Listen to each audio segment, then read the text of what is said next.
the amazing Larry. This is my stupefying brother Daryl, and this is my other stupefying brother Daryl. Is it just me, or is that intro getting longer? We're just doing the traditional magician's practice of putting a colorful adjective before our names. Oh, great. They're magicians now. Oh, boy. I love magic. In our never-ending dream to lure the elusive customer, we've decided to offer magic with every meal. We thought to sharpen our skills, we'd try some illusions out on you folks. First, the simple but classic bloody finger in a box. Open it. Larry, you did say it's an illusion. After a heated debate, we decided that was the way to go.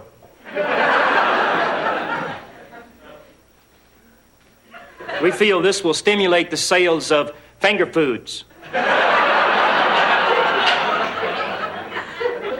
I don't think so, guys. Really? Well, we are working on a dove act. We haven't learned any tricks yet, but we sure enjoy stuffing birds in our clothes. Hey, who doesn't?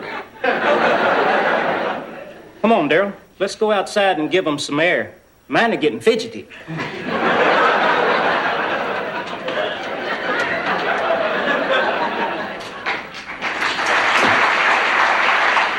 Gee, now I'm going to be up all night figuring out how they did that finger in the box thing.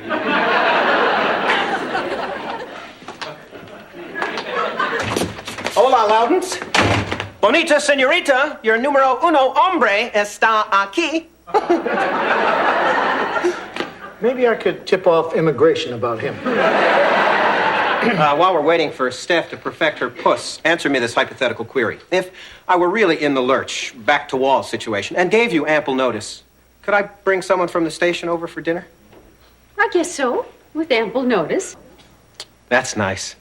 How's 5 minutes? What? I'm in a bind. Steph's been all over me because I haven't much lately, but I also scheduled a dinner meeting with one of the station's bigger stars. And instead of letting my innocent cupcake down and enduring God knows what punishment, I thought, why not combine the two and have dinner right here? How about because I hate the idea? Oh, really? Well, I think you'll change your tune when you hear who the star is. Your old friend and co-hostess, Buffy Denver. Buffy Denver? The happy time weather girl that almost destroyed my television career? Okay, Michael, let's go. I have a super surprise for supper cuppers. We're staying here and having dinner with Buffy Denver. Ew! I hate her. I'm starting to sense a few holes in this plan. But I'd appreciate if you'd all change your attitudes, especially since Buff's coming up the walk. Honey, I'm going to hide under the registration desk for the evening. Michael! Dickie! oh, it's really, really great to see you again. I mean, we have been working at the same station for over a year, and we never see each other. Have you been avoiding me? Honey, next time I want to hide under the desk. Don't stop me. So, Dickie, introduce me to all your pretty people. Right. This is my wife, Joanna. Hi, Joey. It's so incredibly nice to meet you. Your husband is such a major dream machine. And this is my megalove, Stephanie Vanderkellen.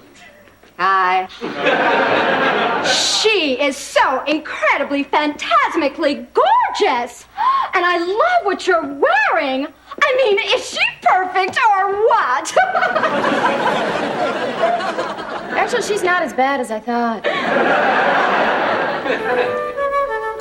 So, Buffy, how are you enjoying your On the Town show?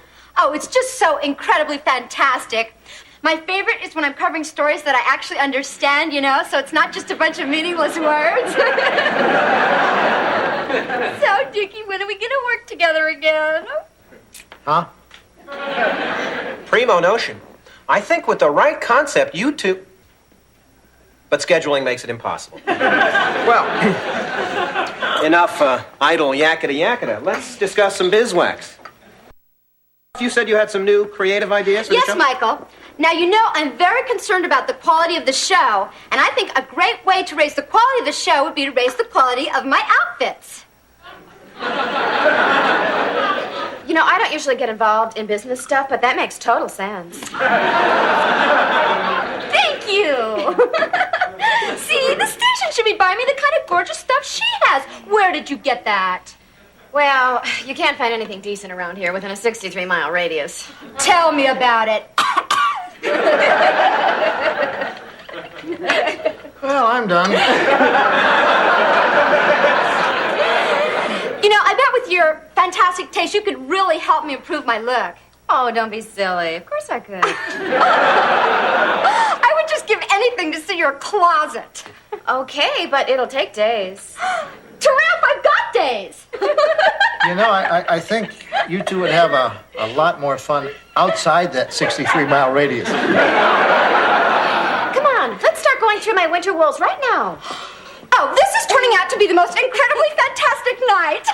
I'm sorry to rush off Dickie, but it sounds like we'll be seeing a lot more of each other anyway.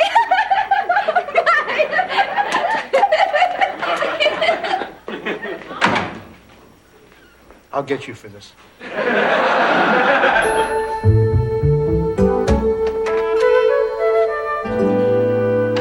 Dick?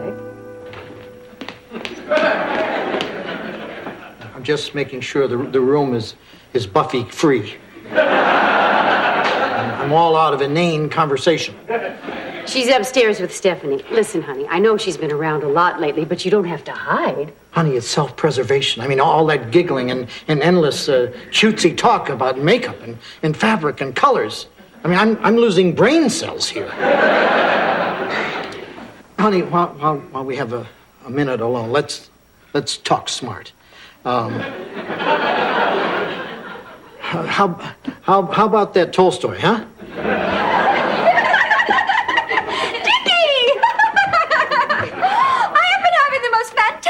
Wonderful time. I mean, Stephanie is the most incredibly amazing person. Oh, stop it. They know. So, are you two going out for a while? There's a whole wacky town waiting for you out there. No. First, we're going to get something to eat, and then Buffy's going to make me up, and then I'm going to make her up, and then we're going to moisturize and do it all again.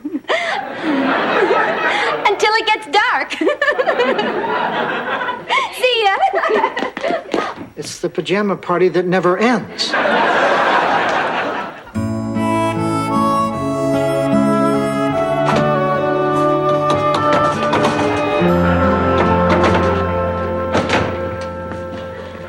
Hi, I'm Siegfried.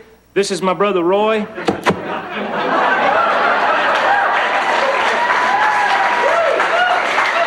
And this is my other brother Roy. Guys, I hate to be the one to tell you this, but there already is a Siegfried and Roy. We know, but we're Siegfried and Roy and Roy. Oh, boy, more magic. For this one, we'll need a volunteer from the audience. I volunteer, Dick. What? Please, Dick. I'd volunteer myself, but I don't want to miss this. Come on. Well, with Buffy here, how much worse could this be?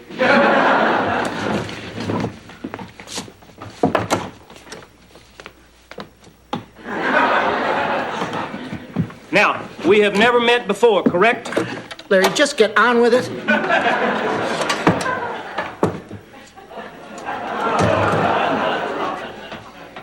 I will now attempt to saw this man in half. Neat. Larry, you've done this trick before, right? There's a trick. George, get me out of here. No need to panic. Daryl here's packing plenty of Mercurochrome. George!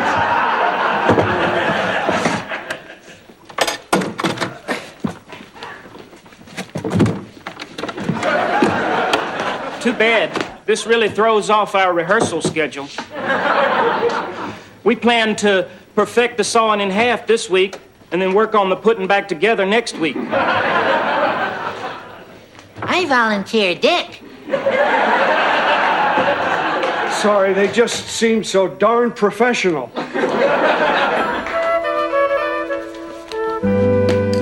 Well, you're all dressed up. Buffy and I are going to a nice restaurant for lunch. We're going to point out what's wrong with what other people are wearing. Whoever finds the most faults gets treated. You two seem to have gotten really close. Joanna, Buffy's totally obsessed with her appearance. She spends every cent she makes on clothes. Hours a day on her face. I mean, she's the first normal person I've met in Vermont. It's so nice to finally have someone I can have a girl-to-girl chat with. Well, I was always here. Oh, that's sweet, Joanna. But I always felt that it was a burden for you to have to reach so far back in your memory to try to understand what a girl my age was going through. Speak up, child. My hearing isn't what it used to be. Now, Joanna, don't be jealous. There are negatives with Buffy.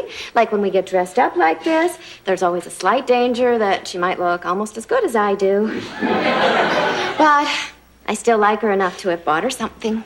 You bought something for someone else? I must have wrapped and unwrapped it a dozen times. Until you got it perfect. Until I decided not to keep it for myself. I realized I felt strongly enough about Buffy to make the sacrifice. Hi, everybody, it's me. Oh, Steffi, you look really, really terrific. And you look even better. Well, I'll just get my coat and then we can go. And then I have a surprise for you that was so incredibly nice of me. Steffi, you're never going to believe this, but right before I left, I got a call from a girlfriend that I haven't seen in, like, days. And she invited me to some kind of party this afternoon that sounded like really, really, really a lot of fun, so I said yes. What? You mean you're canceling? On me? Yeah, but we'll do this restaurant thing real soon, promise. But I'm late. Huggies. Ooh. Bye. But I even bought you...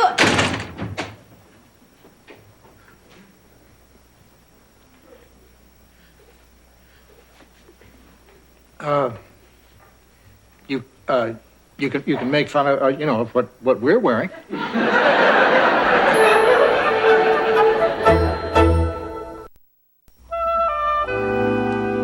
This is the worst, most horrible feeling I've ever had in my life.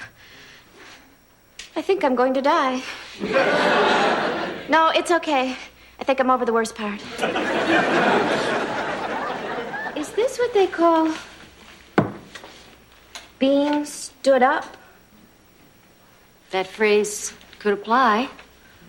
Oh, my God. You hear about it happening to other people. You even do it to other people.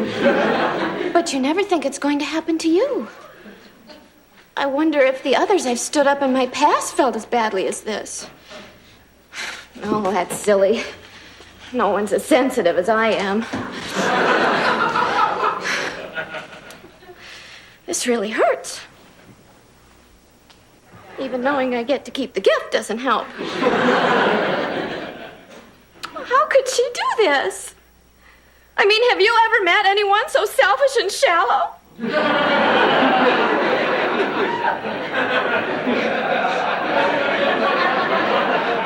I'm a blank. Dick, here's the info. Michael, I've been stood up. Oh, my God. Steph, are you going to die? It was touch and go there for a while, but I think she's over the worst of it. Oh, thank goodness. Can you believe that buffer? Michael, take me upstairs. I think this is going to lay me up for quite a while. Steph, do you think you and Buff will ever be able to be friends again after this? Michael, I've been thinking about that. And the same phrase keeps repeating itself over and over again in my mind. No way in hell.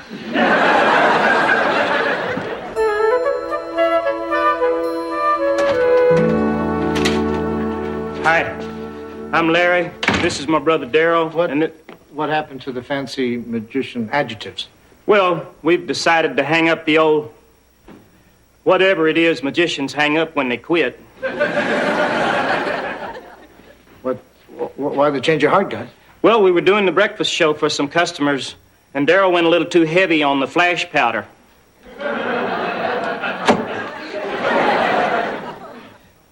We found it doesn't take much to make your cheaper ladies' wigs go up like that.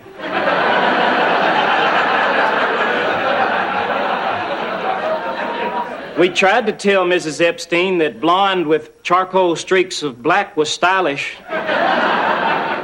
But she didn't want to be reasoned with. She just wanted to be put out. We parted on good terms, though. We gave her $20 so she could buy an even nicer wig. Wow, for that kind of money, you won't be able to see the cloth through the hair anymore. Now we got to think up other non-combustible ways to increase business. Too bad, too. Just when we were getting good.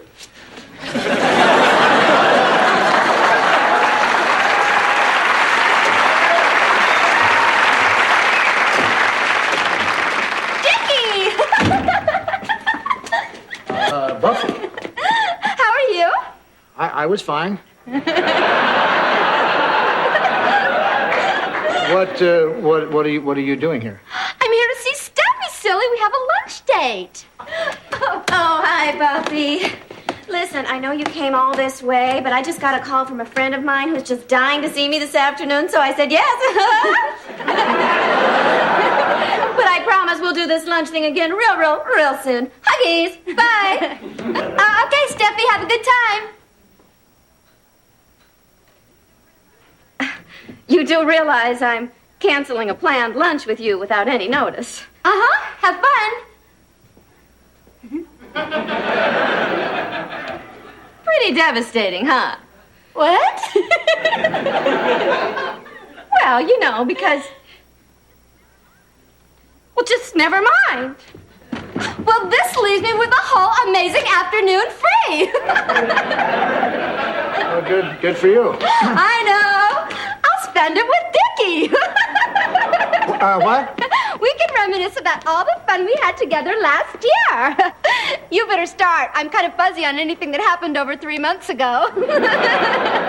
No, let's go see Stephanie. But she has a lunch date. No, she doesn't. And you talk to her. Just talk to anybody but me.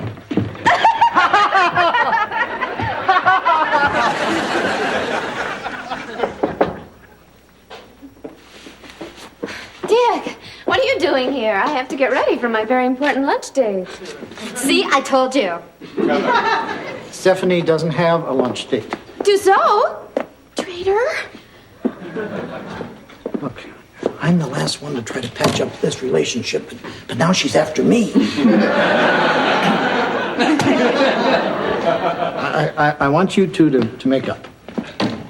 He wants to watch while we put on makeup?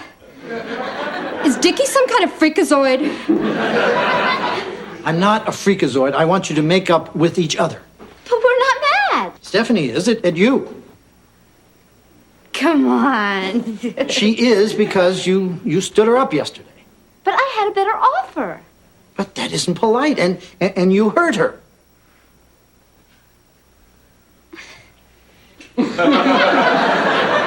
She stood you up today because you stood her up yesterday, and she wanted to make you feel the same pain that she felt. So when she canceled our lunch, she was trying to make me feel bad. Exactly. Hey, that's really mean. Good, it worked. It doesn't matter that it worked. What matters is that you two are back together again. What am I talking about? I don't want to get back together with her. She's insensitive. And she pulls mean, hard to understand tricks. But part of friendship is accepting each other's faults. I mean, neither of you is perfect. What? Well, I mean, you could be a little more considerate. You are yelling at me. All right, take it easy. You're not the only one at fault here. And Stephanie can be a little too demanding. Well, thank you very much, Dick.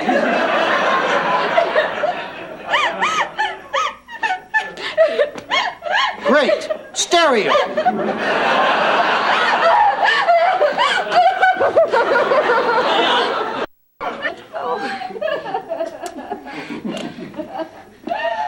Oh, Buffy.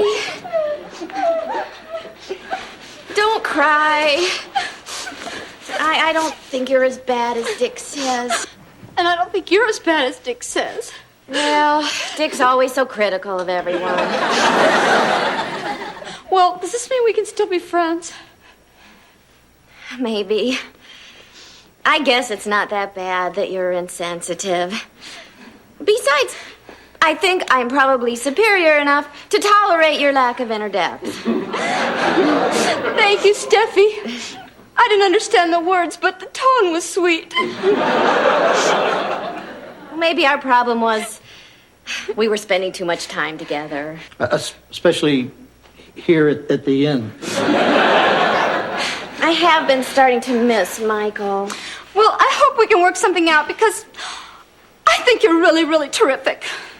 You see, there are so many things about you I like. Well, I guess the burden does fall on the more advanced and developed of us to overlook the shortcomings of others. Besides, who am I to deprive you of me? Oh, Steffi, I just think I found a friend for life. Oh, my God, what have I done? Dick, could we have some privacy, please? See, I told you he likes watching.